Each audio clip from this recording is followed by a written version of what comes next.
ఇక్కడికి వచ్చే ముందే కార్లో సరిగెట్టాం, ఫోన్లో ట్రిగర్ ఇట్టాం, సౌండ్ వస్తుంది, కారు ఎగురితే దుమ్ము బాగుంది.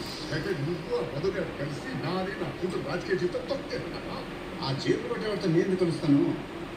ఆడే నా దగ్గర వస్తే నాలుగు పీకాను, పోతా నా పర్సు కూడా కొట్టేశాడు. 5 ఏళ్ళు బొక్క నువ్వే బాకీ. ఇది వెంకట స్వామి, ఈసారి వచ్చానంటే కారు దిగి వేయకుండా బిల్డింగ్తో పాటు నువ్వే ఎగురుతావు. తీసుకెళ్ళి వాటికి పోస్తావేంటి? ఎండిపోయిన వాటికి పోయి